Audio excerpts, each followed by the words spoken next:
I would like to invite you for this Friday, March 20th, to a webinar on QNI.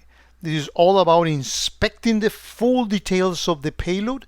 In this webinar, myself and my friend Josh Morin will be showing you some use cases like, detecting the curveball attack, detecting the Mozart malware, detecting suspect content with Jara rules, detecting file hashes of malicious content for phishing. And so it's going to be all about just showing specific use cases and leaving as much time as possible of this hour. I don't think it's going to be taking the full hour unless you have good questions for Josh and myself to answer.